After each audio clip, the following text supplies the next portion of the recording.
In this lesson, we're going to be talking about doing client-side attacks using Metasploit.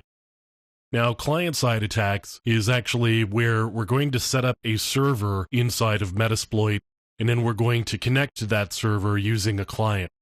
In this case, the client that we're going to be using is a web browser. Now, one of the tricky things about actually doing any sort of pen testing is that it really takes a specific set of criteria to be in place in order for some of these exploits to work to begin with. And it really takes a lot of work to find systems that can be exploited, actually exploit those systems. Metasploit's great, it's got a wide variety of exploits. Sometimes it's hard to find just the right exploit, even though you've got a system that you think is probably vulnerable. It may take a little bit of work and trying over and over again and trying multiple exploits, and even then you may not actually succeed, although you may get some results that you could work with. So what I'm going to do here is I'm going to show you some client-side exploits, and actually what I want to do right now is we're just going to search for a browser and see what we've got available for browser exploits. And you can see that there are a number of browser exploits that are available. The problem with many of these browser exploits is that they require very specific plugins or software to be available on the client side. So I'm actually going to make use of one vulnerability here, and I'm going to, first of all, search for ms11_003. And that's going to be in exploit Windows browser ms11_003 IECSS import. Now I'm going to show options here. And you can see there are a number of things that we can do. We could either obfuscate it or not obfuscate it. We could set the server host. In this case, I'm just going to leave that alone. I'm actually going to leave the server port alone as well. I could also do SSL, and I could specify the SSL version in the certificate, and I could also specify the URI path, meaning the end of the URL that we're actually going to send somebody to.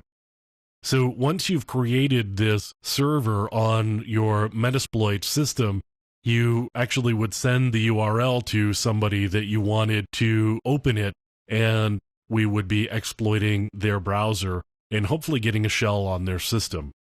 Let's take a look at this one here. I'm actually just going to leave it alone and not set any of the parameters. We're going to run exploit, and it's actually going to give me a URL that I can use once the exploit completes. So we've got the server started, and we've got a local IP address there. Now I'm going to pop over to a Windows XP system here.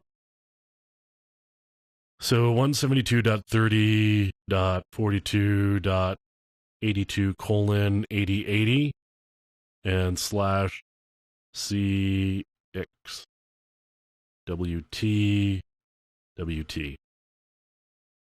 So you can see over here that we've actually received the request.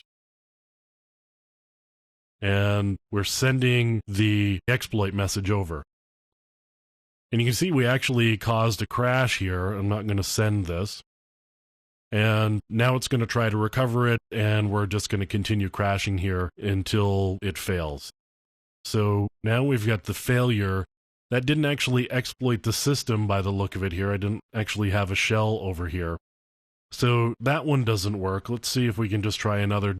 There are several that we might actually be able to use here. So ms12_063. This is another one that is Internet Explorer, and I'm going to try to use that one. Exploit Windows browser IE exec command UAF. Again, show options, and the same sort of options here. I'm actually just going to run exploit again, and we've actually got an exploit running as a background job. So we're going to stop that server, and now let's try exploit again. Now we've got that, And we've got our server running, and let's take a look here at what we've got. http:172.30.42.82:8080. And I could certainly have set the port to be 80, although if I'm sending this to somebody, probably using an off port really is not going to matter all that much. So 8DL, if this was something that I were expecting somebody to type in, then it may be some cause for concern using a non-standard port. Although 8080 is not completely unstandard, it's just not port 80, and you have to specify the port number there. So again, we've got the attack that's going on, and we've got the Explorer window here trying to do something, and we got a crash again.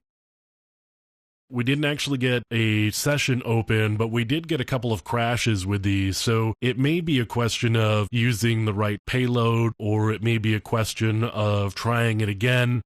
If some of these are heap-based exploits, you may have to run them several times.